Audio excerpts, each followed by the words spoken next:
আনিস সাহেব একটি বড় উৎপাদনকারী প্রতিষ্ঠানের সিইও। আজ তার কারখানার বিশাল হলঘরটি নিস্তব্ধ হয়ে আছে। কাঁচামাল না থাকায় যন্ত্রগুলো থেমে গেছে, কারণ সরবরাহকারী সময় মতো পণ্য পাঠাতে পারেনি। আনিস সাহেব চিন্তিত মুখে খালি স্টোরেজ র্যাকগুলোর দিকে তাকিয়ে আছেন। উৎপাদনের এই স্থবিরতা মানেই বড় আর্থিক ক্ষতি। গ্রাহকদের কাছ থেকে একের পর এক ফোন আসছে, কিন্তু দেওয়ার মতো কোনো পণ্য নেই।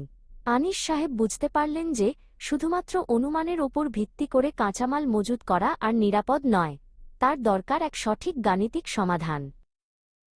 এমন সময় সেখানে এলেন মায়া, কোম্পানির সাপ্লাই চেইন বিশেষজ্ঞ।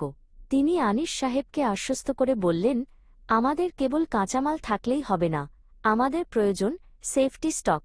এটি হল একটি সুরক্ষা স্তর যা সরবরাহ বিলম্বিত হলেও উৎপাদন সচল রাখে।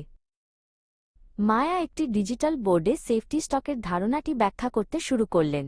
তিনি বললেন, সেফটি স্টক হল একটি বাড়তি মজুদ যা অনিশ্চয়তা মোকাবিলার জন্য রাখা হয়। যখন বাজারের চাহিদা হঠাৎ বেড়ে যায় বা সরবরাহকারী পণ্য পাঠাতে দেরি করে, তখন এই মজুদ আমাদের বাঁচিয়ে দেয়। মায়া প্রথম গুরুত্বপূর্ণ বিষয়টি শেখালেন, লিড টাইম। আনিস সাহেবকে তিনি বোঝালেন, অর্ডার করার দিন থেকে পণ্য কারখানায় পৌঁছানো পর্যন্ত যে সময় লাগে সেটিই হল লিড টাইম। কখনো এটি 5 দিন লাগে, আবার দুর্যোগ বা সমস্যার কারণে কখনো তা 10 দিনও লেগে যেতে পারে। এরপর মায়া দ্বিতীয় বিষয়টি তুলে ধরলেন, দৈনিক চাহিদা, ডেইলি ডিমান্ড।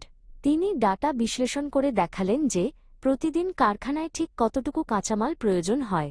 এই চাহিদাও সবসময় এক থাকে না, কোনোদিন চাহিদা স্বাভাবিক থাকে, আবার কোনোদিন তা সর্বোচ্চ পর্যায়ে পৌঁছায়।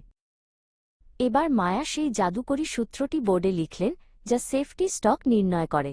সূত্রটি হল সর্বোচ্চ প্রতিদিনের ব্যবহার গুণ সর্বোচ্চ লিড টাইম বিয়োগ গড় প্রতিদিনের ব্যবহার গুণ গড় লিড টাইম। আনিস সাহেব মায়ার ব্যাখ্যা শুনে সূত্রটির কার্যকারিতা বুঝতে শুরু করলেন। আনিস সাহেব নিজেই এবার হিসেব করতে বসলেন।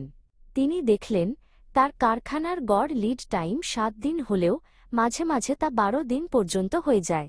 গড় চাহিদা 50 ইউনিট হলেও চাপের সময় তা 80 ইউনিটে পৌঁছায়।